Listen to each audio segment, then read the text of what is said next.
All right, here we go. Post game live.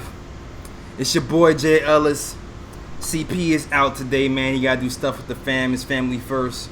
So it's your boy Jay Ellis representing you guys and the Knicks fans. Post game live is a show for the fans and by the fans. So if you love that Knicks talk, Knicks news, and Knicks rumors, definitely keep your eye on this show. Hit that notification bell too. So you can get all the notifications and let you guys know when we are on for the post game live. Alright? Fellas. The Knicks lose. What up, man?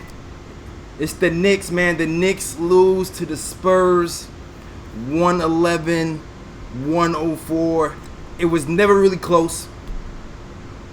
You know what I mean? It was more of the fake comeback, like we all knew was about to happen. We all kind of had. We was all waiting for the fake comeback.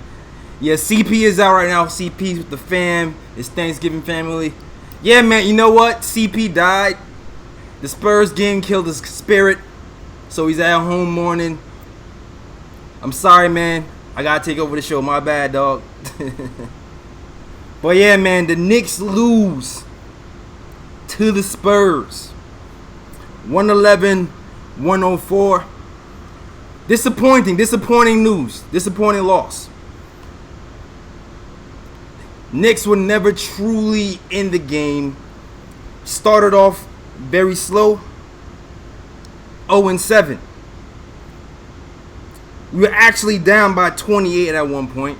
But of course, the Knicks had to do their comeback thing when they did the fake comeback. And we actually cut the game down to 7 points. But to no avail, the Knicks lose at the end. LaMarcus Aldridge ruined us with the combination of LaMarcus Aldridge and what's the other guy from the Spurs? I'm having a brain fart right now. DeMar DeRozan. LaMarcus finishes the game with 23 points, 6 rebounds, 3 assists, and 3 steals. And DeMar DeRozan finishes with 21 points, 9 rebounds, and 4 assists. Now the crazy thing about this game is the Knicks are consistently inconsistent. Consistently inconsistent. You know, 3 of the last 12 games we were in the game. You thought, you know what? Fizdale has had the same starting 5 for the past few games, and it seemed like we was working right tonight. It seems like we was getting into a rhythm. It seems like we were actually building some cohesion, but I think the Knicks kind of underestimated the Spurs. I know it's hard to say because they are the Spurs, but I feel like the Knicks underestimated the Spurs. The Spurs came in here losers of 8 straight games. 8 straight games. And the Knicks underestimated them still. But they still have 2 All-Stars. They still have DeMar DeRozan. They still have my guy LaMarcus Aldridge. And they ended up beating the Knicks. Now here's the thing, man. The elephant in the room to me right now is the Knicks defense. But the bigger elephant in the room to me right now has to be Julius Randle to me. Now, I'm sorry, Sergio, you had some good debates, but listen, man, I've been patient. I know we all been patient, but for now, it just seems like Julius Randle isn't it. I don't think he's the number 1 guy. Truth be told, he's not the number 1 guy. It seems like he's hard pressed. He's struggling. The New York atmosphere is getting to him. I know he's done well, scored 28 points, averaged 28 points, 8 rebounds in other places. But in New York, he's not doing it. And I think it's because he's putting too much pressure on himself to be that number 1 guy. And on top of that, the defense isn't there. When the Knicks are down by 28 and you are that guy, you getting paid the big bucks, people are looking to you, Julius, for leadership. And it's too many times when I seen Julius Randle not playing great defensively. He's not helping on help defense. Many times you see people leak out for easy transition three-pointers. And it just seems like he's not all the way invested in the game. And not only that, this league is about making plays. This league is about making plays. And when the game is on the line, right now we have a bunch of guys who can't really make plays. It seems like our guards can make plays, though. We've seen some nice things from Frank Ntilikina. We've seen some nice things from even DSJ. And a little bit of RJ Barrett as well. Not to say they shot completely well, with the exception of RJ shot 54%. But we've seen Frank Ntilikina come out with 9 points, 9 assists, and 6 steals. He was able to actually set up the offense sometimes. And DSJ, he was able to set the offense as well by breaking down the offense himself. So it's like, you know what? At some point, we have to realize, the coach has to realize, I implore the coach to take the ball out of Julius Randle's hands. And not only that, reprimand this man when he doesn't play defense. Like, right now, to me, it seems like we're another Tim Hardaway Jr. situation, man. Where we know we play this guy the big money, and we have him here for 3 years. And because of that, it seems like coach is not willing to actually sit him down when he's not playing well. But truth be told, there was other players here who decided who should have been playing when Julius Randle was playing. For instance, Bobby. It's Bobby's world, man. Bobby Portis came in there today, and he seemed like he was the only Knick who came in focused, at least on the offensive end. He shot, made 16 points, 2 rebounds, and 2 assists. Played pretty solid all-around game. I felt like with Julius Randle was kind of struggling, we should have put in Bobby Portis. Actually shot 54% from the field, 66% from 3. And I loved it. I loved what I saw from Bobby Portis. We need to see a lot of that. I wish he'd have played a lot more minutes. Also, interesting tidbit. We seen for the first time that Fizz got a little bit desperate. And we actually saw Frank Ntilikina in the same time as Dennis Smith Jr. And what I noticed today was the ISO ball, man. The ISO ball. We had no guys. We couldn't match up. LaMarcus Aldridge was cooking us all night. And so was DeMar DeRozan. But to me, Frank Ntilikina was probably the one person who was able to kind of slow down DeMar DeRozan and Rudy Gay when it came to the ISO ball. So I liked what I saw from Frank Ntilikina tonight, especially on the defensive end, especially with the steals, and especially setting up the teammates. He's getting pretty comfortable being the lead guard on the Knicks. Also, man, I don't know how Marcus Morris ended up with 20 points and 7 rebounds, but somehow he did. It seems like a lot of that happened in garbage time. I don't know if she really counted. But Marcus Morris actually finished with 20 points and 7 rebounds. The Knicks defense in general, I felt like we couldn't keep up. The Spurs second unit passed the ball around the perimeter pretty well. And I felt like this whole game, the Knicks did really well playing defense for the first 19 seconds, for the first 20 seconds. But we can never really put together a full 24-second shot clock of solid defense. And it killed us tonight, man. It killed us tonight. The Spurs came in hungry. The Spurs came in hungry. The Knicks came in lackadaisical. And that's why the Knicks lost this game tonight. Yeah, that's about it, man. And we're going to shout you guys out so far right now. We're going to head to the phone lines real quick. But first, before that, I'm going to shout you guys out. Hashtag new if you guys are new. Shout out to everybody in the chat. Shout out to S. Parker. Shout out to Simma. Shout out to They Call Me Tack. Shout out to all Knicks Nation. Shout out to Apple Fanboy. Shout out to Jaden Diaz. Shout out to everybody else watching the post-game live show. No CP is not here. It's just J. Ellis here holding it down for you guys. And you know what? It's time to take a phone call. It's the first time I'm taking phone calls with myself this season. Hopefully everything kind of works out correctly.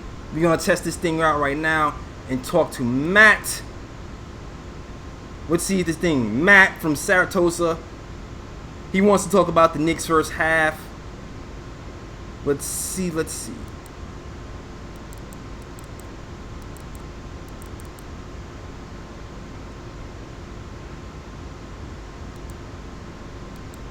Alright. Okay. Let's see if this works.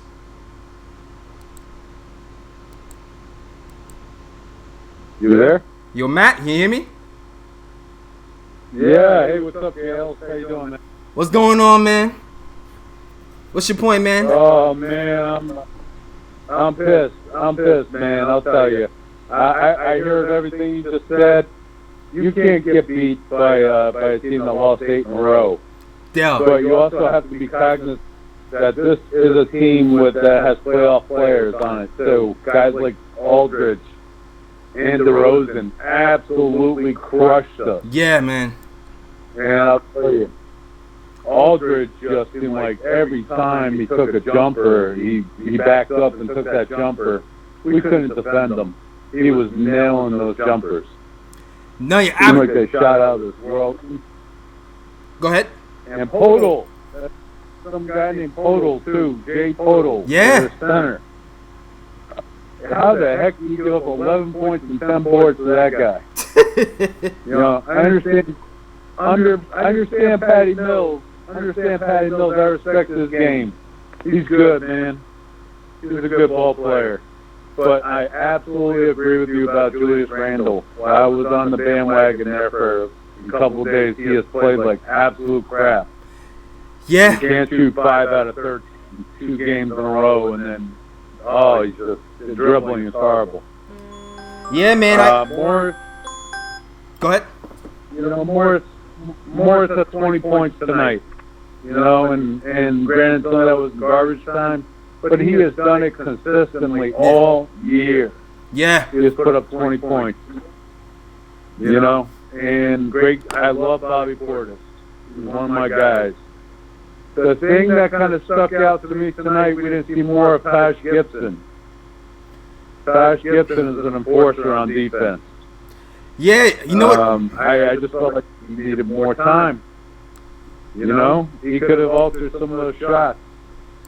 Ntilikina, I love the steals and I love the assists, but just not enough points for a guy that plays 35 minutes.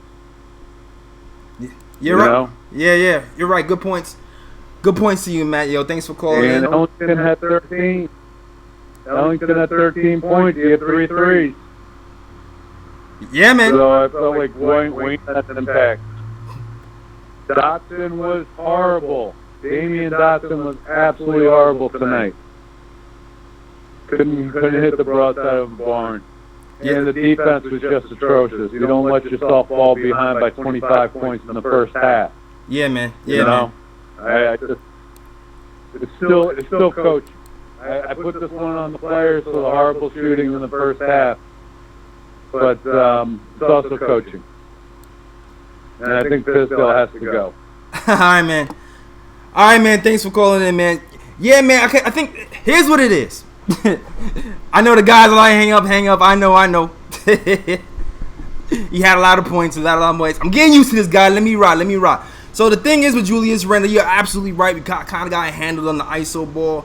The ISO ball killed us. We didn't have guys to match up. And these are one of these nights when I really wished that we weren't obligated to play Julius Randle at the 4 this sometimes. This is one of those nights where I wish we had Marcus Morris at the 4 to handle these ISO guys, because you know what? I feel like he might be a little bit more savvy, you know? A little bit more savvy to handle him. And it's also another night where I feel like I wish that even though Frank Ntilikina was running the point, that he was actually guarding the Spurs' best offensive big man in DeMar. I keep forgetting his name, man. DeMar DeRozan, because I feel like when Frank was on DeRozan, that's when we really got ourselves going and we got some stops and we had some few buckets in a row. Like that unit with DSJ and Frank and those guys, when they made that run, I feel like a lot of that run was because we were able to hold it down defensively. I think at one point we forced them to 11 turnovers in that second half, and I think a lot of it had to do with those guys, man. And as far as Patty Mills doing well, it's not even just Patty Mills. It's the Spurs' second unit, man. The Spurs just know how to move the ball. Both units on the Spurs killed us two different ways. Like, they killed us on defense. They killed us defensively in the first unit because, first of all, the first unit can shoot for the Knicks, and that shut everything else down. Second of all, we had no interest. We had no answer for LaMarcus. We had no answer for DeRozan, and he just went to that the whole time. The second unit, though, they just kept moving the ball around, man, and we couldn't keep up. We just couldn't keep up. They had probably besides the Pistons, the Detroit Pistons, I feel like they had probably the most complete offensive system going. They moved the ball better than any team we've seen so far this year, and they really beat us with that. And when we match up with a team like that, that's when you can't just, clog the paint, because it came out today that the Knicks are top five in defense in the paint. But when you swing, a lot of the times those swings gives you that open three-pointer, and they took advantage of that all night. So, shout out to the Spurs, man. They did well. The Knicks have to shore up their defense on the three-point end. Like, these guys aren't three-point shooters, but they killed us from three. I think they had their average. I think they averaged 8 threes a game, and they hit that in the first half, which is crazy. You know what? We're going to move it on. We're going to hit up Nate from Rochester. He wants to talk about the fourth quarter and what happened when we saw the little fake comeback. All right, we'll see if this works right now. Hello, Nate. Can you hear me? Nate? Hello, Nate. Can you hear me? Hello, Nate? Hello? Yeah, there we go. All right, now we rocking. What's going on, Nate? Hey. I'm alright. It was it's funny when I saw the fourth quarter and like you immediately knew it was gonna be a fake comeback. We had no chance of winning it. Oh yeah, everybody saw it coming. It was still exciting though. But yeah, some things I saw.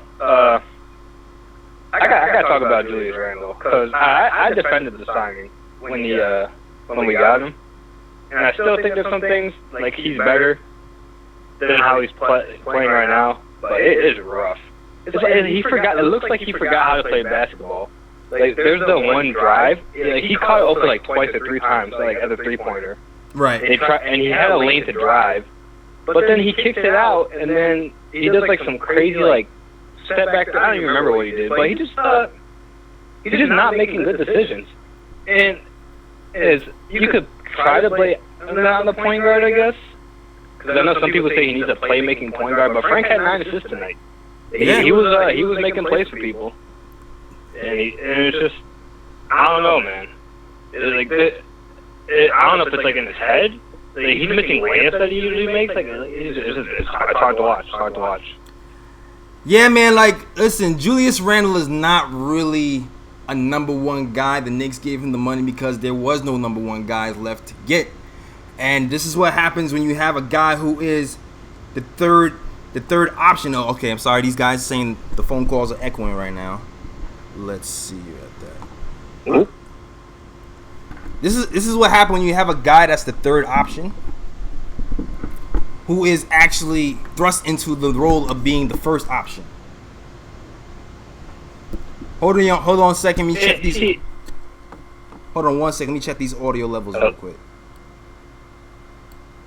Can you hear me okay? I can hear you perfectly, but it's saying it's echoing in the chat.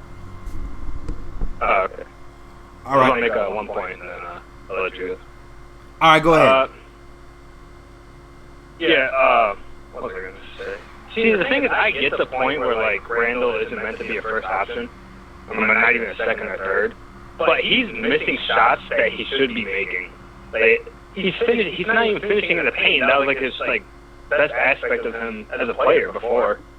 And his passing hasn't been as good as it usually is. And it's just, I don't know, man. Like, I think change of scenery for him might do him well. But.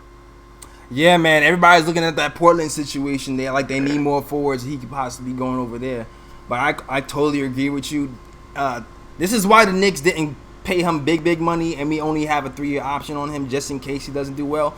I don't know if they're going to give him more time and they see it the way the fans see it. But I definitely don't see him being a number 1 option, man. And here's why. Like, he doesn't make the correct play. Like, and he doesn't seem to have that know-how, that fearlessness. Like, when you look at players, when you look at RJ right now, he kind of has that. He doesn't get razzled. It just seems like it's a matter of time for him. With Randall, and even with Morris, sometimes it seems like even today they got a little bit tight. They got a little bit tight when the game got on the line. They don't make the right decisions when the pressure is on, and I don't think we can roll with them being the first option long term. You know what I mean? So thank you, Nate, for calling in. So eventually, I don't know. Eventually, I think we have to move on from him. And I'm usually the guy who's a little bit more patient. But at least if the Knicks aren't going to move on from him, we should find a better role for him. And we should be willing to transition him into a better role. Because as of right now, I don't think he's built to be the number 1 option. I don't see it. And you know what? On that note, I'm going to go to Sergio to talk about Julius Randle and see what he says about tonight. Yo, Sergio, what's going on, man? The one man eyes is still alive. It's still in effect, bro. But I want to see this fight tonight, so I'm going to try to make this quick, right? First, I want to give the credit where it's due. Your man took the belt just off the strength of I was talking over him and not letting him get his points across. You know what I'm saying? So, against the advice of my corner, I was headbutting, throwing elbows, hitting after the belt. And ultimately, I had points deducted, and I took the loss. You know what I'm saying? But I took that loss like a man, son. I wasn't sliding into CP's DMs in the middle of the night like some thirsty girl, begging for a recap before I cried myself to sleep. You know what I'm saying? But CP's cool. He warmed the bottom. Oh, wow. He wiped his tears. Yeah. You know what I'm saying? I mean, dude ran to CP like he was police, and I stole something from him. Oh, man. That's him. He said that's him. You know what I'm saying? At the end of the day, at the end of the day, it's a classic contrast of fighting styles, bro. You got the patient turtle versus the silly rabbit, son. You know what I'm saying? Yo, let's take Frank, for instance. 2 years in, and cats are ready to ship him off. Now, y'all cats are flip-flopping about Bobby. One minute he's trash, and now today he's great. You know what I'm saying? That's why we can't rebuild in New York City. We'll never grow a Giannis. We'll never grow a Spicy P. We'll never grow a Jimmy Butler. You know what I'm saying? Because unless you're LeBron James, like right out the gate, you're never going to stand a chance here. Because the babies, they start crying. They don't want the warm milk and all of it. And the only way to shut them up is with a shiny toy. So you go out, you get a Marbury or a Francis or a Carmelo, and then they start crying about the shiny toy. You know what I'm saying? And God forbid, if RJ is 15-5-3 after year 2, these clowns will be running him out of town too. Dude, it's a vicious cycle with these seldom fix the window fans, bro. You know what? Okay. But thankfully, Frank's shot is coming around. Yeah. And people are beginning to see his value. And by age 22, they're either going to think he's the best or they're going to be crying because he's not here. It'll be the same for Julius, it'll be the same for RJ, and it'll be the same for Knox. Because in the end, the patient turtle always beats the silly rabbit, and we all know why. Tell CP to keep his phone on, Keep the milk warm for your boy, and tell your boy to go fetch his shine out the garbage can. Yo, Sergio, chill, son, chill. All right, Sergio, I gotta ask you a question, though. Like, I'm a patient guy, right? I've seen Frank Keen. I figured he can be something for years. I'm definitely patient. I know Julius Randle is better what he's showing right now. I know that. Dude, he looks bad now, right? Right, he looks bad. Right. Well, guys, I got a question though. I got a question. Try to send me across 8 miles, and sometimes I'm across the track. Sir. Some days I'm showing my ass. Sergio, I got a question though. What we need is a 10 assist. If you give us, you talking over me like I'm Ari, Serge. All our problems will be solved. Serge. You know what I'm saying? Either Cole Anthony or LaMelo, whichever one to give you 8 to 10 assists, that's the dude we need. Serge, I gotta ask you a question though. What's up? Go ahead. I understand that Randall has like a role. He's a good role, maybe second, third option. But do you think he could be a first option? Because honestly, man, I'm telling you. No, and I never once said he was. I said in the role that we have him in now. Right. That's the role we forced him into. But next year, RJ's going to develop, and RJ's going to become our number one option. Randall's going to slide back, and I hope, because we got the Bobby lovers one day and the Bobby haters the next, I hope we trade Bobby and keep Mook. You know what I'm saying? Because we would have never took Bobby if we knew that Mook was available. Right. You know what I'm saying? We just got caught at the wrong time, and we got stuck with Bobby. Right. 1 minute, I don't understand these cats. 1 minute Bobby's trash, and the next minute Bobby's great. Me, I think Bobby's okay. You know what I'm saying? I'm not gonna shit on the dude. He's a role player. Bobby's a role player. That's exactly what he is. Yeah. All right, yo. Thanks for calling. Thanks for calling, sure. All right, man. All right, yo. All right, you know what? I respect that. Because I kind of agree with Serge. Everybody is crapping on Julius Randle for good reason. I mean, he came here to be the man. I'll say this: Randle is a very, very talented person, man. He's talented. What he did with the Pelicans, what he did with the Lakers is no fluke. He's not a number one option, though. He's not a number one option, and we're treating him like one, and we give him the number one option treatment. That's what New York is. New York is hard on their players when they're not playing correctly, and he's not playing correctly right now. And as number one option, I feel like the coach has a pressure to keep him in games when he should not be in the game. A la Tim Hardaway Jr. But it might be time for him to not be treated like a number one option and to be treated like a piece. And I think that's what he is right now. He's a piece. He's not the number one option. He's a piece. All right. So next up, we have Dan from Long Island. He wants to talk about Randall as well in the second half. Shout out to the Sirens, the good luck charm of the post-game live show. We in Brooklyn. Let's go to Dan real quick. What's going on, Dan? Yo, you hear me? Hey, yeah, I got you. Listen, first of all, that was like the longest hour I had waiting for you to get on tonight because I needed to talk to somebody. So I was sitting here for an hour. Yo. So, first of all, I want to thank God more than anything else because I almost bought a couple of seats and took my boy to that game tonight. Woo! And thank God I didn't waste that money because I was at the first Cavs game, Veterans Weekend. Yeah, so man. Imagine watching him get run out the gym man. twice in 2 weeks and being $400 lighter for it. But the reason I just wanted to chime in real quick. I first of all, Fizdale should be thanking the players because I got to tell you something. If they don't come back and make it at least semi-entertaining in that second half, he's probably fired already. And they would have taken Becky Hammond before she left the Garden tonight to Spurs bench and made her the coach. Yeah. So he should be, and because I got to be honest with you, man. And I understand there's some people out there who like it's not Fizdale.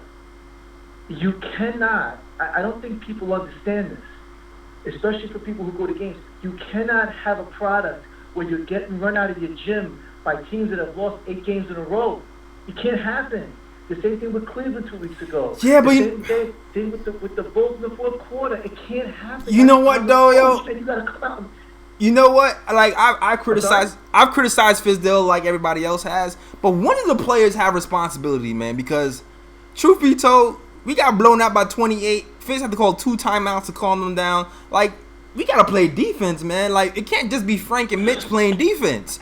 And that's not something the coach should be responsible for, man. Like, you're supposed to come in with that in your heart. You're not supposed to be soft. You can't be coming here like Kool-Aid.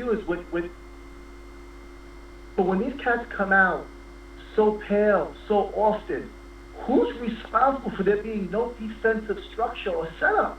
You know, my only thing is, look, I don't know. I'm not at practice. I'm not in the locker room. I don't know. But you can't tell me the team has no identity. The team has no, like, you walked in, he had a whole preseason. What? You can't come out that flat, that often at home. I'm with you, dog. I'm with you. Sacramento. I'm with you. Sacramento game. 2 weeks ago against the Cavs. Tonight, it's just not good for business. And someone's responsible. And you're not going to fire Dolan, right? Nah, definitely not. So, and then the other thing, I want to mention was guarding Randall. I agree with you that he's not a number one. But the reality is, who is? Who are you going to run this out into? Morris? Dog. Morris. Listen. You can say whatever you want. I know about these younger cats. It's a new game. I cannot watch a guy who's 6'8". To me, he's like a Cock Diesel version of Brad Sellers. I mean, I'm very thankful for that. I'm very thankful for that 3-pointer against the Mavs. But I got to be honest with you, my man don't want to mark nobody. He can't defend at the perimeter. And listen, he's a nice player, but he's not a number one. Mitchell Robinson has no offensive game. He's not a number one. We don't have a number one on this team. We don't have a number one on this team. We don't have a number one on this team. So that if we don't, then I think Randall's the closest thing we have to. So I understand why people are saying we laid out a lot of money for him. We paid him like a number one. We probably overpaid because we had to bring somebody. Yeah, we had no choice. You know, that's right. But I'm just saying, like, I agree with all the fans who say that Randall's not number one. But on this squad, I don't know who the other option is. So I'm not here to say that Randall's great, but I just wonder sometimes when people hate on him, he's the only, in my opinion, he's the only player on this team who can play on the block, who can play on the perimeter, and who has a mid-range game. He's the only guy who has a legitimate NBA top-tier level on all three. You know, can he pass out of a double team? No. Nope. Does he make good decisions? No. Nope. Does he get you difficult rebounds? No. Nope. You know, I agree with all of that. But I think he's a legitimate number two. All right, yo. Or a high three. Yeah, you're right, and that's exactly what I'm saying. And thanks for calling, Dan. Thanks for calling. Have a great night, man. Thanks again. All right, have a good evening. All right, man. You know what it is, too, man? I don't want to treat... My thing is, we all know we don't have a number one on this team. But I don't want to give him the number one treatment. You know what I mean? Like, I think that's what it is. The coaching staff is giving him the number one treatment. And I don't think we can afford to do that. And you know what? Maybe they don't have a choice because of the optics of the situation. Because he is the face. We did give him the money.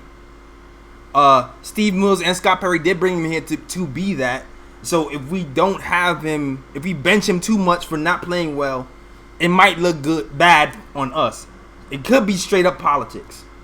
But in my mind, I wish on nights like this, when LaMarcus Aldridge is going off from one-on-one post-ups, we can sit Julius Randle down and say, it's not your night.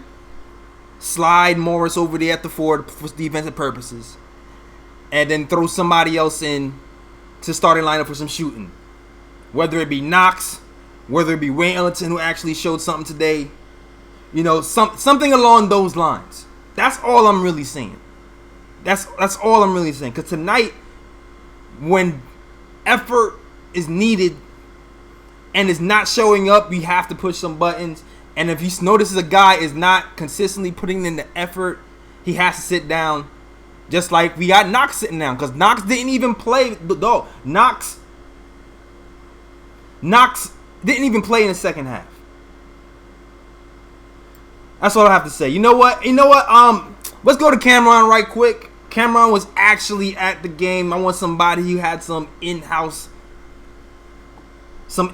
lenses. He saw the vibes Maybe he can let us know what's happening there. Shout out to Cameron. What's going on, Cameron?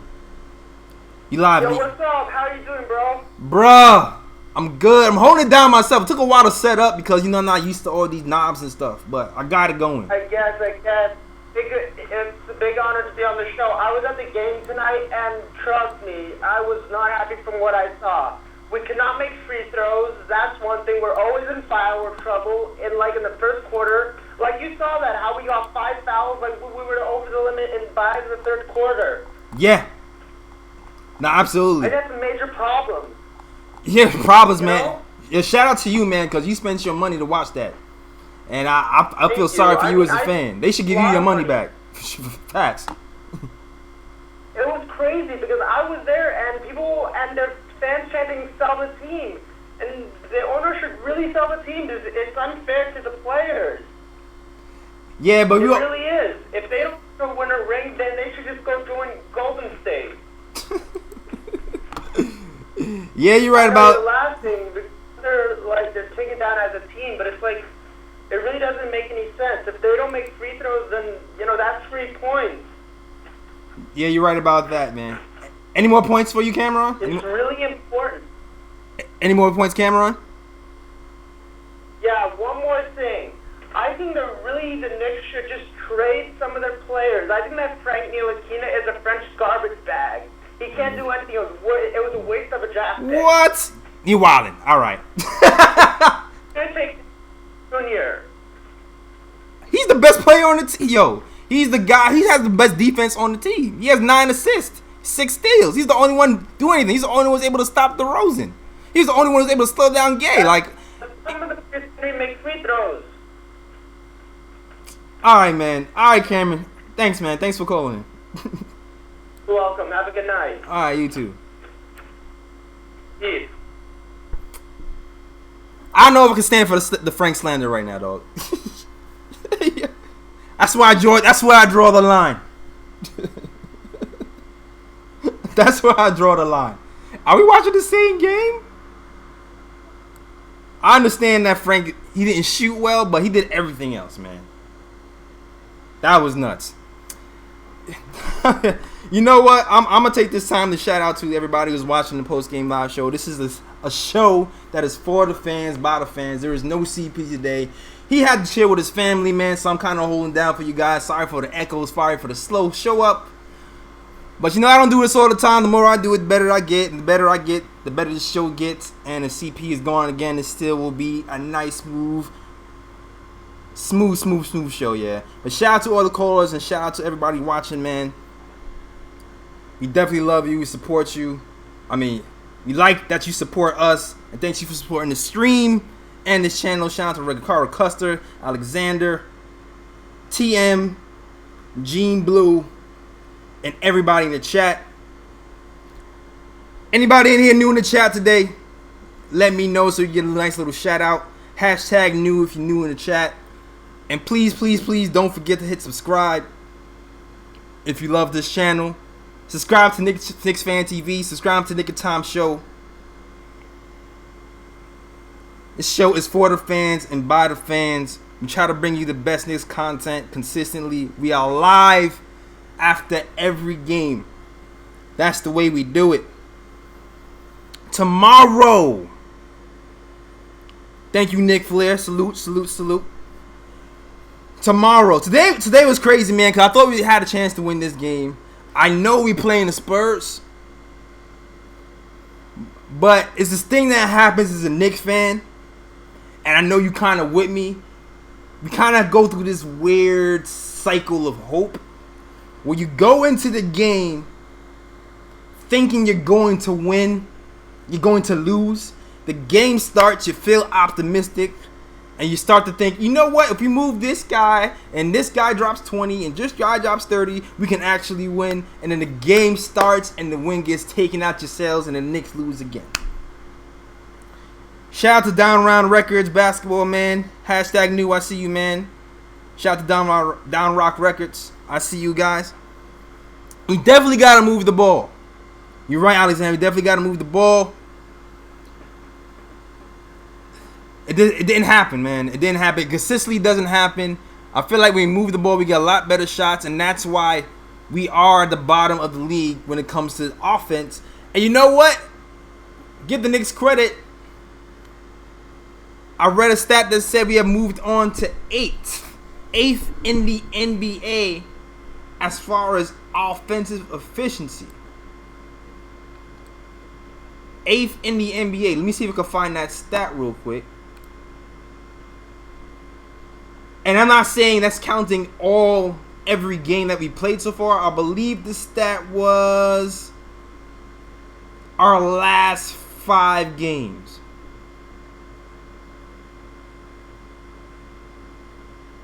I'm sorry, 7th. 7th in offensive rating. Let me see if I can find that stat real quick.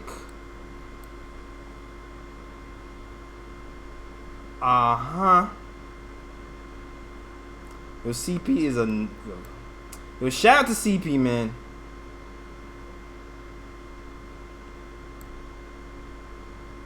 Shout out to CP, always holds it down.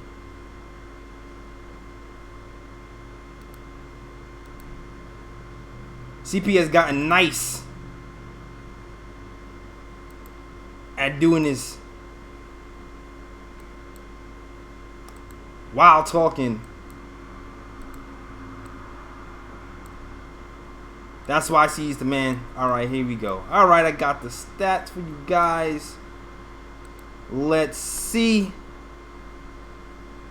There we go. Knicks.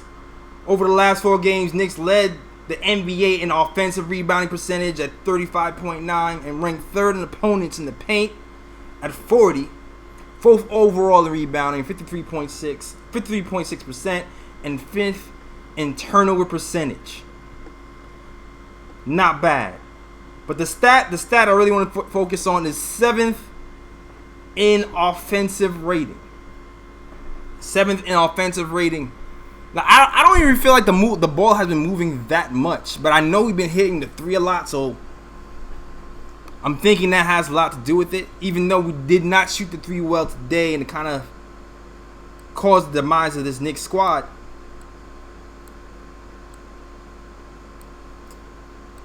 But we are moving something, man. We're moving in the right direction.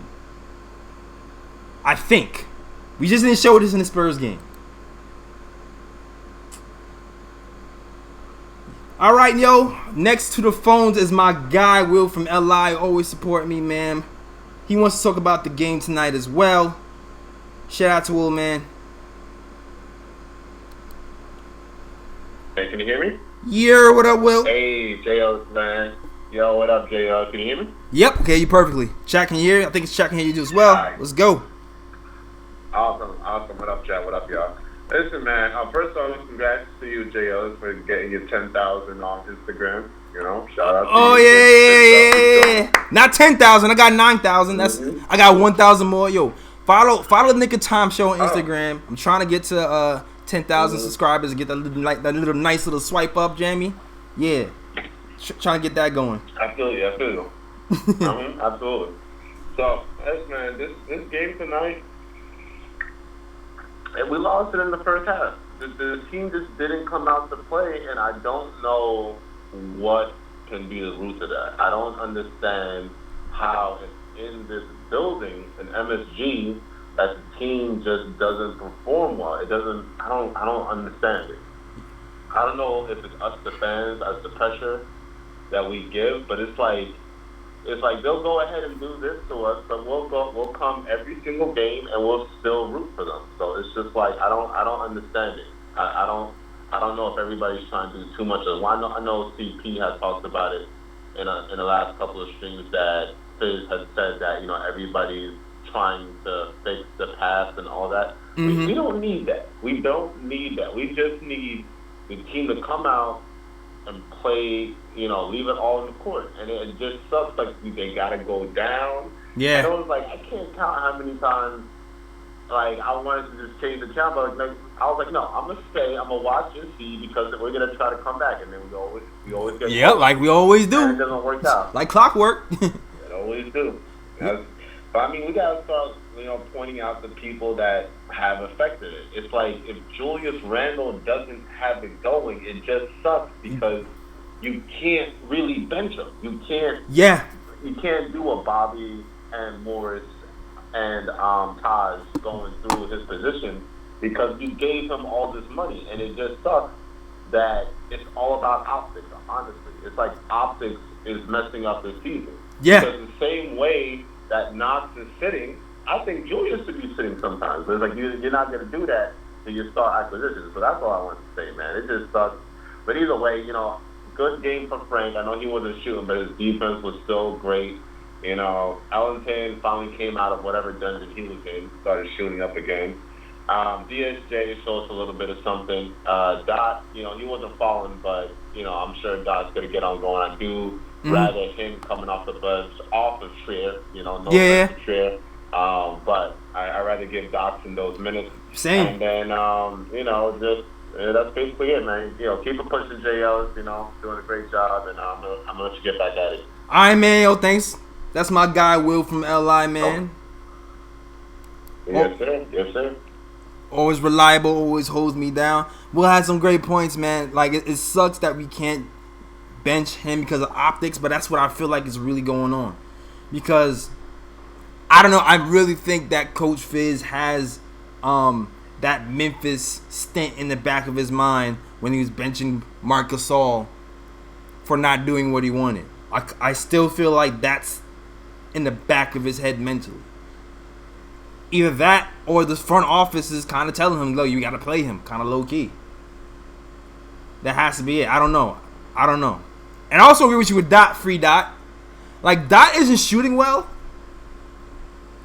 And I was worried about that because he had off-season shoulder surgery. Usually when you have something like that, we've seen it with Ron Baker. When you're a shooter and you have that surgery and you're not able to get your reps up over the summer, your shooting kind of suffers. But what Dot is giving you the effort. He runs hard, he cuts harder than everybody else, and he still affects the game on the defensive end. And he's actually been pretty good at actually finishing at the rim, more so than last season. So that's why Dot is in this game right now. And in general. So shout out to Dot. And I agree with you, man. The Knicks have started out the season going down 20 plus points to 4 different teams at the start of the season. That's you can't have that happening, especially not in the Garden when we want so much to win. And I don't know if it's the pressure of the fans, like Will said, because we are tough on our players, as you can see by this post-game show. But maybe these guys are getting a little bit tight. Frank has been missing. Frank is night and day away from home. Frank is a sniper when he's not in the MSG. I don't know what it is, but Frank is a sniper. And these other guys too. Maybe Randall is tight too. Maybe he's pressing. It definitely could be it. But shout out to Will from LI, man. Thanks for calling. Now I'm going to hit up Matt. Matt wants to talk about the coaching. Let's go, Matt. Hold on a second. I'll go. All right, Matt, you live right now. Yeah, man. Yeah. Hey, what's going on, Gale? Hey, so I wanted to reference the past for a minute. I want to talk about Mike Woodson. Okay. I think we had some incredible role players. Everybody knew their role. They played hard together. The defense was stalwart. I just think Woodson is 10 times the coach that Fizdale is. Fizdale, if you look back, he was part of that Magic Johnson Entertainment Sports Company. He's not a real coach, man. He doesn't know how to coach in situations. We need a guy like Jackson, a voice, a New York voice in that locker room, somebody who has already proven himself as a coach. He was a prelude to that big run with Golden State. Right. He groomed Curry. Mark Jackson. I just feel like it's time for coaching change. Mark Jackson Hive is out, man. Jeez. That's it? That's all you got? No, that's not it also. I still think that Julius Randle can pull it back together. I think he's improved every year. I just think he has to find his way in New York. I think he's playing tentative right now. I think he's For not sure. smooth like New Orleans and LA. For sure, it's in his head. He's capable of back up. Yeah, I think he could be a number 2 and number 1 eventually. And I think Barrett's going to be a number 1 down the road. He's too talented not to be. So everybody who's down on Barrett right now, they can't be. This guy's a freshman, basically. You know, he's awesome for what he's done so far. Is anybody down on Barrett now? I don't think anybody's down on Barrett. I know people are. You seen people down on Barrett? I've heard some friends around here. I've heard a lot of fans say that they think that RJ needs to improve his foul shooting, his three-point shooting, and his passing. You know, I think that speaks volumes. I actually do think that Julius Randle has shown a proclivity to be a really good passer. Every now and then he makes some really good assists. Right. You know, he really does get it to the right guys. Okay. I'm a Portis guy. Gibson needs to play more. And Morris, too. I can't stress it. Morris is our best player right now. All right. Marcus Morris is our best player. All right. Yo, thanks for calling, Matt. Thanks for calling, yo. Thanks for the call, JL. All right. Yo, listen, man. RJ Barrett, being down on somebody and telling him what he needs to improve on are two different things. I don't necessarily think that people are down on RJ, but facts are facts. He does have to improve on certain things. He does have to improve on his foul shooting, although it's gone up to like 70% in the last few games. I don't think he had a particularly good game today, per se, but he still has to improve his foul shooting. He also has to improve his passing as well. And the thing with RJ is he's a great passer when he's willing, and we saw some of that when he was in Duke. But I do feel like he's getting a little bit tunnel vision, just a little bit sometimes. But you know what? That could be a product of playing in that first unit when no one's passing the ball. But I think with RJ, a little bit of coaching is going to go a long way with him. I still feel like he will be great for us when developed. And ultimately, when he has a consistent jump shot, everything else is going to follow with him. Now, as far as Mark Jackson, I know the Mark Jackson hive is out, but I don't know, man. I'm not on the Mark Jackson hive, dog. I'm sorry. I know he's a New York guy, but that don't mean anything. Just because he's a New York guy don't mean he can coach in New York either. Like, he's been blackballed for a reason.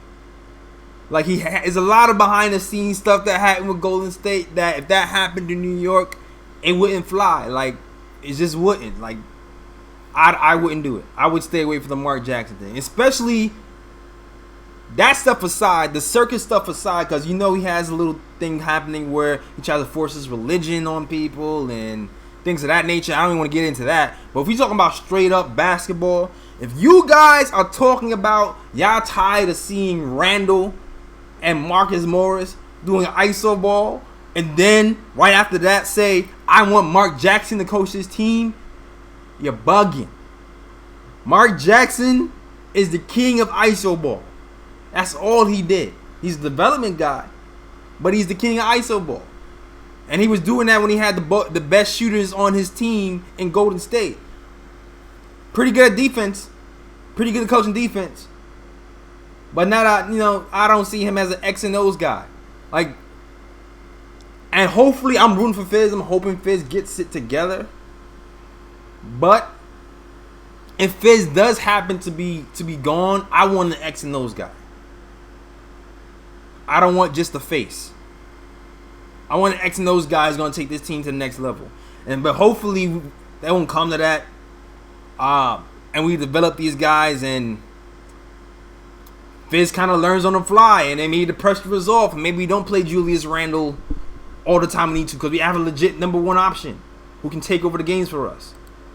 And Julius Randle can slide his natural ability, his number two option. And then RJ eventually takes over and he becomes the number one option. Now, hopefully stuff like that happens. But thanks you, Matt. I'm going to Aaron right now for the next caller. Aaron from Connecticut. Aaron from Connecticut thinks this is the last straw for Fizdale. I'm guessing he thinks he wants to be fired. I'm transferring to Aaron right now. Aaron, can you hear me? Yes. What's Thank you, Jay Ellis, for letting me take this call. Yeah, I mean, I wasn't a fan of Fizdale, to be honest, because you were just talking about X and O coach. I don't think he's that. But I didn't want to fire him because I just didn't see how a new coach could implement an offense in the middle of a season. But I think this game was a testament to just how poor of a coach he is. One thing that a coach must be able to do is make adjustments on the fly. And for the whole game, he was running the same offense until the fourth quarter where he finally made some adjustments. And, you just see the way Popovich coaches.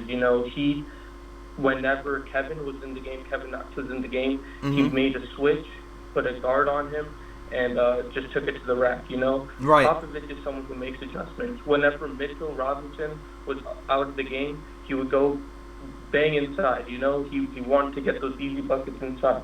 You see that he was adjusting by the way that we were playing, and an easy thing, just elementary thing that Fizz could have done was, when you have Bryn Ford, when you have Derek White, when you have, who else, Patty Mills, no DeJounte Murray, when you have those three guards and you have RJ Barrett, a big guard, why not put him in the post, These are simple things you could be doing.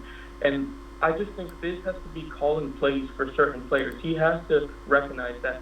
This was the first time I think I've seen Fizz actually call plays for a player, which was Wayne Ellington in the fourth quarter when he got a little hot. But I just think this is something that I'm not seeing in Fizz. And I know there's a lot of talk about who the next coach should be if we end up firing him. And I just want a college basketball coach because these people, they know how to make adjustments on the fly.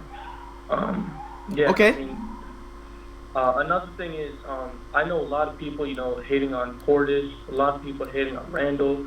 These players are good players. We saw Portis in his element. He's taking standstill threes, just sitting behind the arc taking threes. If we run pick and rolls, if we get the defense to switch, we could get our players in their element. I just feel like we're not maximizing the potential of our players.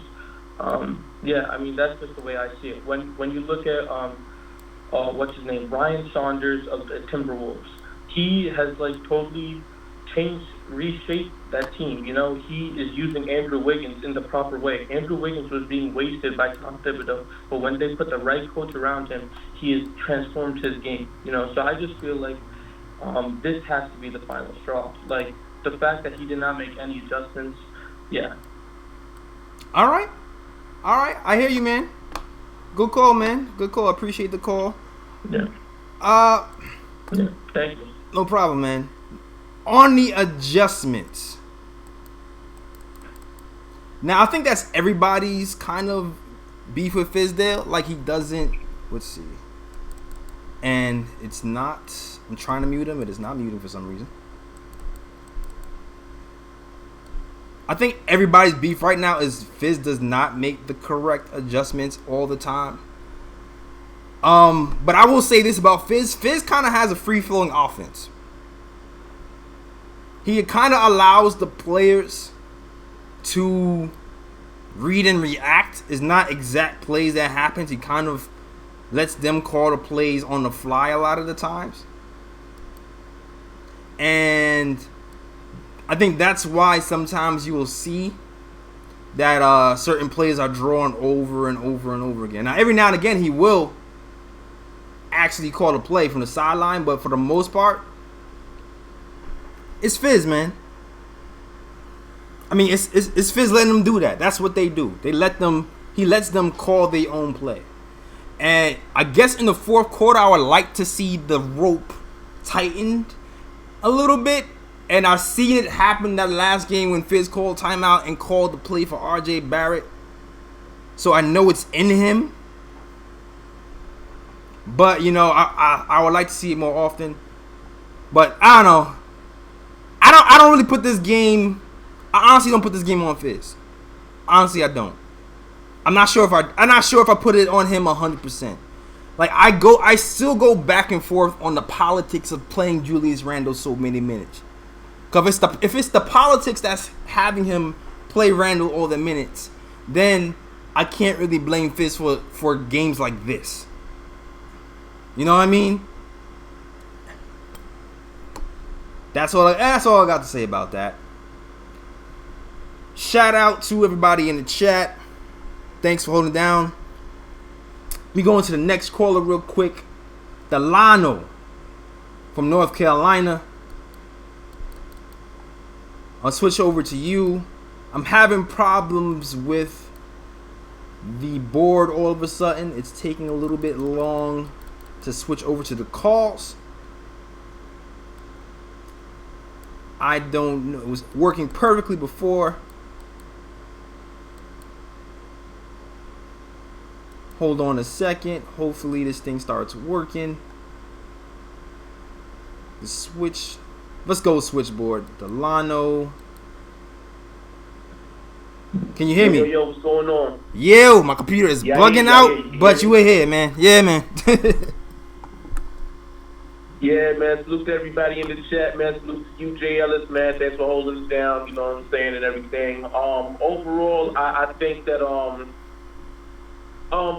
again, getting kind of tired of having to fight back from 20 points. Yeah. And all these double digits. It's getting to a point where you start looking at, okay, as much as we want to blame Fizdale for everything that goes wrong, right? When are we going to put some of the onus on these players? Right. For coming out with this stale kind of, you know what I'm saying, performance. Like, you got to be able to, again, it's game time. You know what I'm saying? You knew what time tip-off was. What are y'all doing out there? You know what I'm saying? Wasting up for a whole half before you say, you know what, let's go in the game and play.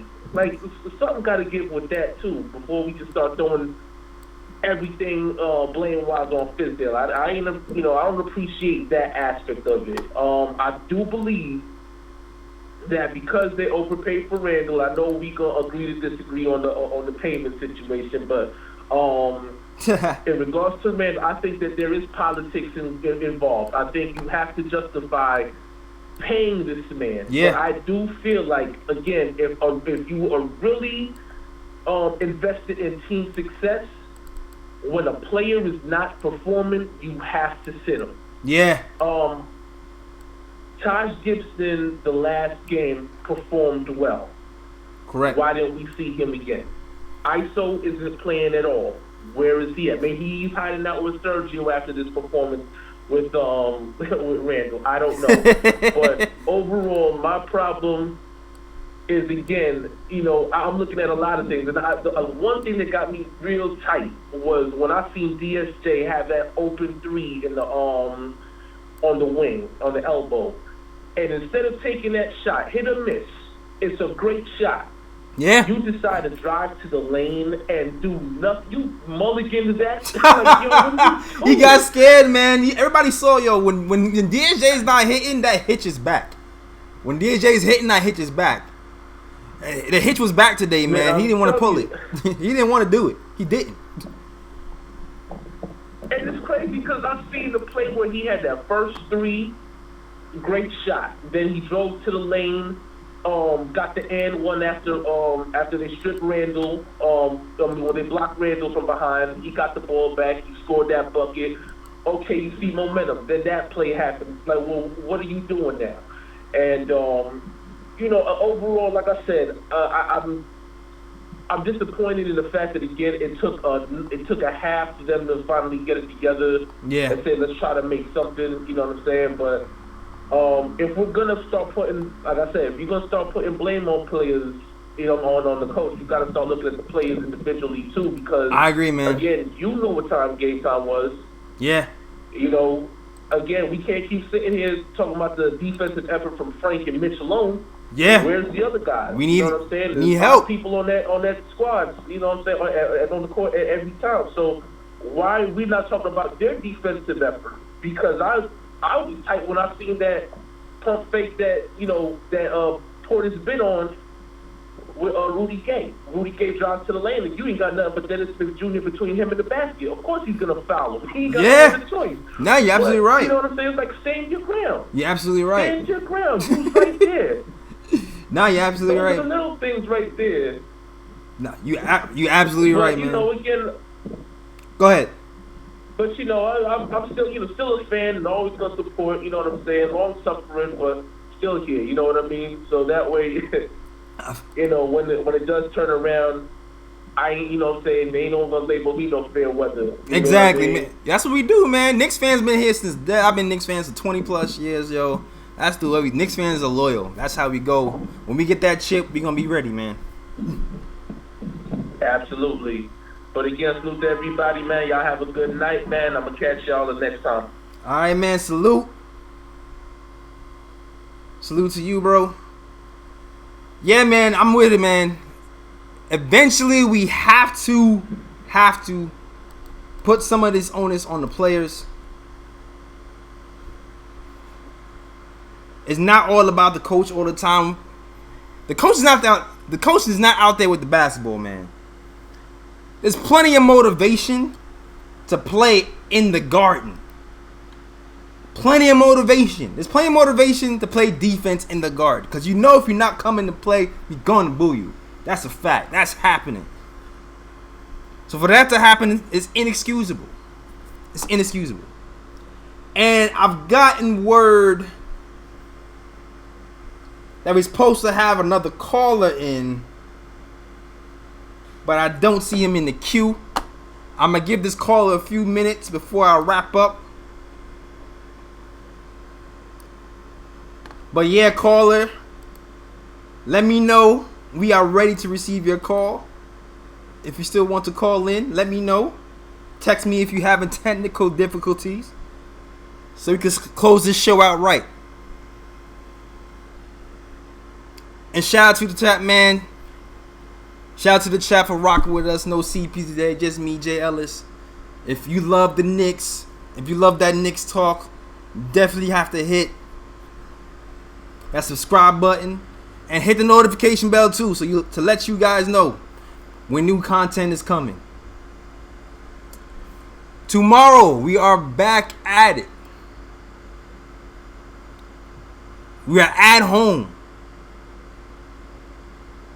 Knicks. So make sure you are here for that tomorrow. I won't be here, but CP will be taking over. And hopefully we'll win that game. It's a must-win game for me. No Kyrie Irving. Should be an easy one. They barely beat us before.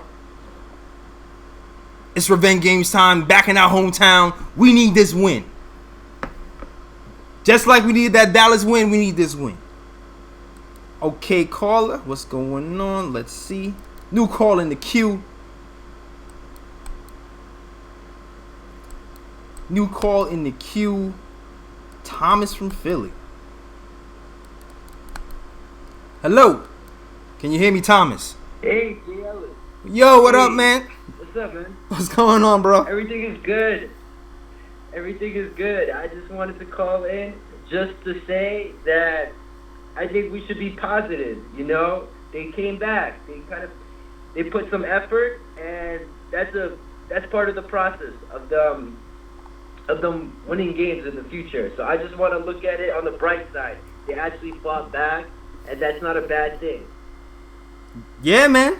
I mean, listen, I feel you. I'm on the Ari thing today, man. No more victories today, man. I'm sorry. Like, I want to be positive. I know, Julius Randle.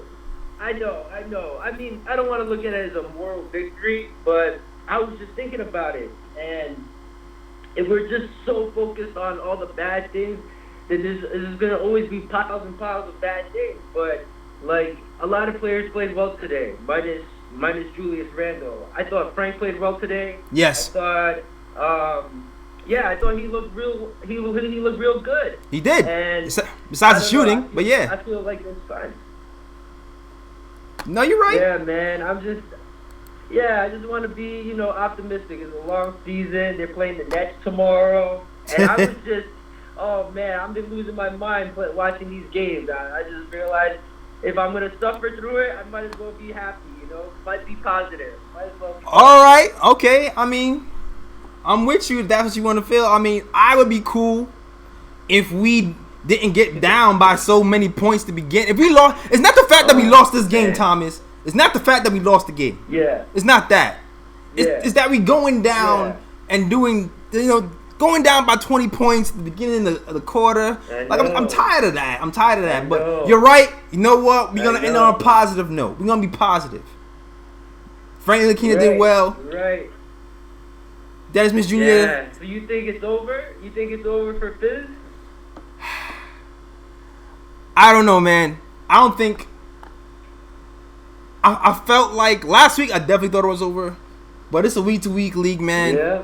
It's a week-to-week league. We have seen certain growth and some baby steps. To me, I feel like the front office and Dolan has to look in the mirror, really.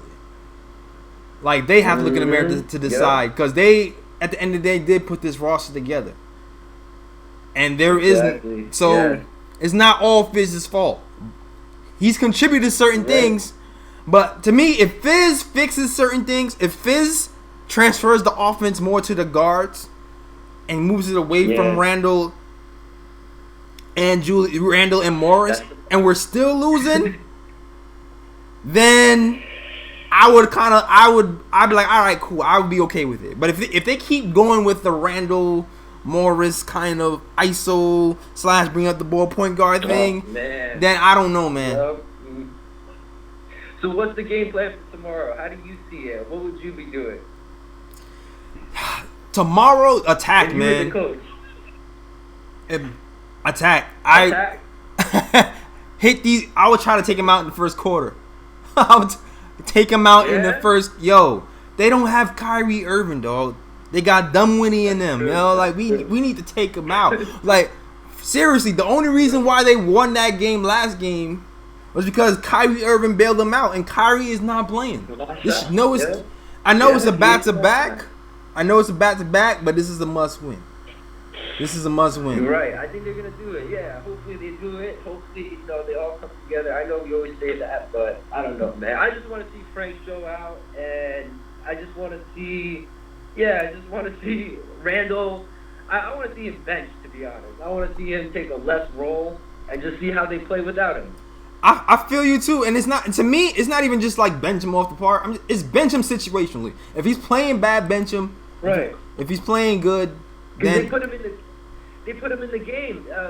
He checked in with 8 minutes to go in the fourth, and that just, when I saw him check it out, I was like, oh my goodness. Yeah, they man. Came all the way back without him and put him in the game.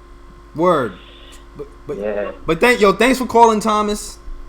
Bringing that positivity to the group. Thanks for having me, Jay Ellis. I hope you have a good one. All right, man. You too. All right, shout it out. All right, take care. All right. So another caller has opened up in the queue. I'm getting this caller in as soon as possible. This is gonna be the last call of the night, man. I'm wrapping it up after this call. It's midnight. It's time to roll. As soon as my computer starts working again, we'll get this caller in the queue. Shout out to everybody who's been working with us for more, supporting us so far. Everybody on the Nick of Time show. Everybody on KnicksFanTV. Thank you for rocking with us. Hello. Yo. Yeah. What up, man? What up, man? Who was this? Let me do my introduction. Here we go. Hey, who's this? The Knicks stink. CP's KnicksFanTV, my man Dale's from Nick of Time show. Yeah. Subscribe to the channel. The Knicks stink. What's good, my dude? What's going on, man? Man, I've been seeing a lot of rumors going around in my chat, man. People saying I started Spurs fan TV. People saying I had a mental breakdown from this game. They said I jumped ship to Nets fan TV. I'm still here, man. I'm still here. Yeah, man. I had to hold it down for you. Chilling with your fan, man. It's all good. Did you get a chance to catch the game, CP? Or did you... No, I didn't. What happened though? I did see Frank hit a milestone. 9 dimes, 6 steals, something like that. How Frank looked tonight. Yes, Frank looked great with the 9 dimes and the 6 steals. He played great tonight. Did not shoot well, but he was the best defensive player. To me, best defensive player of the night. Hands down. Because it wasn't even just about the steals, CP. It wasn't just about the steals. It was about the defense on the one-on-one defense in general. Like, he shut down DeMar DeRozan. He shut down Rudy Gay. They was having their way with him. Except when Frank came in the game, that all stopped. Frank needs help, man. Who was guarding LA? Who was guarding LaMarcus Aldridge? I mean, it was Randall was getting cooked all night long. Randall was getting cooked. It was barbecue chicken, man. Especially in the fourth quarter, he kept hacking and whacking. He couldn't stop him, man. He couldn't stop him. Randall. That's why Randall was the big topic of the conversation tonight, dog. Yo, he couldn't stop anybody. Knicks couldn't stop a nosebleed. Damn. Couldn't stop a nosebleed. And you know Pop was hungry to rub it in our face, man. Pop hates the Knicks more than anything. Of course, man. Mook Morris came over here. We stole him from Pop. Pop is still bitter. And he wants to give us to this team. That's why when everybody talks that Becky Hammond stuff, there's no way Popovich is letting her anywhere near the Knicks. She's going to be the heir apparent to the Spurs throne, man. Like, there's no way. There's no chance Popovich letting her walk out that door, ever. Yo, the thing is, it's a free country, CP. If Becky has ties to New York, CP. Don't you? You know this, don't you? Yeah, for sure. I mean, listen, we still got bad love for Becky from the Liberty days, man. But coming off that Anuka Brown Sanders situation, she's not coming. That's not going to be the first head coaching job. She wants to start off on the good foot. Yeah. You know what I mean? She needs to start off on the good foot with a clean slate. It's not in New York. I understand, man. I understand the pressure of playing in New York. It's up there, but if I can get anybody from the Pop tree, somebody who's gonna actually run plays and sets, I'm bringing them here. I don't care if it's Becky. Yeah. Because, man, especially for Frank. How the offense look tonight? Since you said plays and sets, how the offense look tonight? The offense looked tight, man. Like, listen, the offense was bad. The Knicks weren't hitting shots in the first half. To me, it was more about them missing the shots. And since we weren't hitting shots, the Spurs pretty much crowded the paint. And they dared us to shoot threes, and we was breaking them. So that's why Wayne Ellington wasn't even in the game in the first place. Because we were missing shots. I got you. We were missing shots altogether. So Wayne Ellington was there as a fail-safe. They was like, all right, if somebody's not going to hit threes, we need somebody else in here to hit threes. They was leaving Frank open. They was leaving DSJ open. The only one who was really able to hit certain threes was Bobby Portis. And if you look at the three-point percentage in general, Knicks shot 37% from three, which is not super bad. But I feel like a lot of that came in garbage time. Not super bad. But, you know, Frank shot 25%. Julius Randle shot 20%. But see, you know what? I mean, give credit to the Spurs. I mean, that's how you got to defend the Knicks. And that's why part of the time why we complain about the pick and roll not working, that's part of the reason, because no one respects our shooters. We have no shooters out there in the court to really spread the floor on a respectable level. Yeah, right. And the thing is with our shooters is like from night to night is Jekyll and Hyde, because I don't think we're bad at shooting threes, but it's just there's nights when we're bad at it. Yeah. And especially from our guards, especially at home. Especially at home in particular, because I feel like if we played the Spurs in San Antonio, Frank would be hitting 3 for 3. Like, Frank would be hot. And so would DSJ. We gotta figure out how to get going at home, man. It just doesn't make sense why we're so tight at home. I mean, Dallas game was a nice, impressive win, but ever since we just can't get right at home for some reason. I'm guessing ISO didn't play once again. No ISO tonight. No ISO tonight. This was a game I could see ISO playing for sure. But I think Wayne Ellington got the bell. I think coaches wanted to go for the quick three. The quick three and that's it. The quick three and play some defense. And Dotson is just playing so much defense on that other end on the floor. I don't think coach wants to take him out, even though he's not shooting well. Yeah, it looks like he didn't have a good shooting night tonight either. It looks like Kev didn't really. How many minutes did Kev go tonight? Let's see. Kev played 8 minutes and 49 seconds tonight. Oh man. Okay. Yeah, and you know what too, Kev? He didn't play bad or good. Like, he had a bad defensive possession, but he also had a good one. Like, it was like not enough information to me to say if he was really bad or really good. Like, he didn't shoot well. Yeah. He didn't shoot well.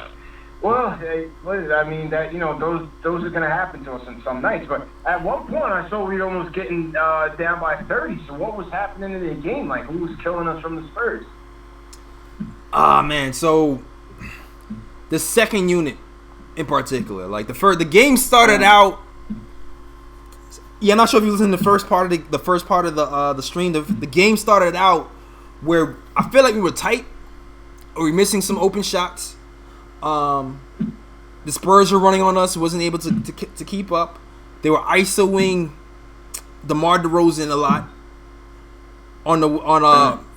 for the short 15-footers, and it was hitting those, and we couldn't stop those. And then once they came out and the second unit came in, they just passed the ball so much and so well that we couldn't keep up. The Knicks kind of showed some effort, rotated 2 or 3 times, but we really needed 4 and 5 rotations and not 2 and 3. And the Spurs were able to capitalize on that and actually win the game at that point. So that's really what it was for us. Like, the second unit really punched us in the mouth. We wasn't able to recover. And then on top of that, the ball moving in the beginning wasn't helping. We couldn't shoot from outside, and they called the paint on us, and we wasn't able to get anything going inside the paint or outside. Ugly night. Leave it to the Knicks to give a team that lost 8 straight, get them back on track. Yo, you know what I mean? We are the remedy, man.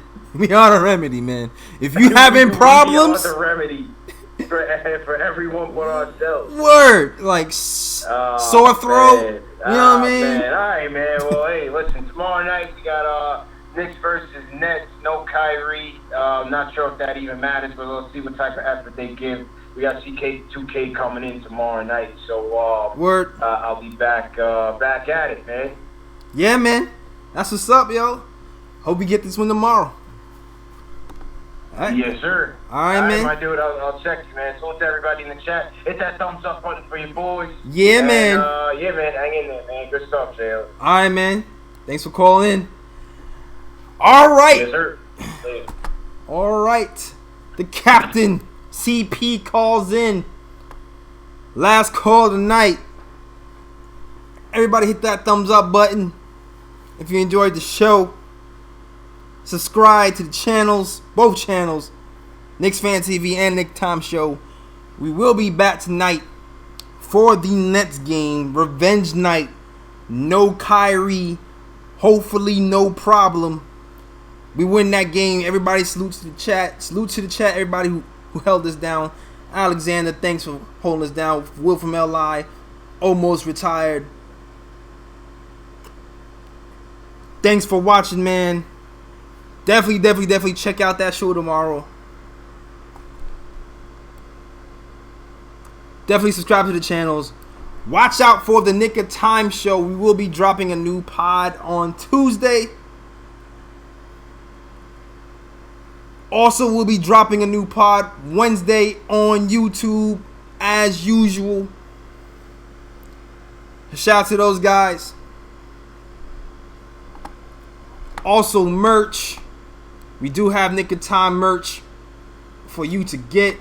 So definitely make sure you cop that KOT merch. We got the Ninja PTs. Maple Mambas. Whose mans is this? Old favorites. Frank T's. Mitch. Kevin Knox. And everything you could want. So shout out, if you want to support Nick of Time show, copy yours today. Also, if you're watching on KnicksFanTV, cop his tees as well. I think he has those in the YouTube chat. on his YouTube channel. Get his Mitch Please tees as well. That is all, man. Shout out to you. Everybody's watching. It's a Saturday. I'm going to chill. I'm out this. Peace.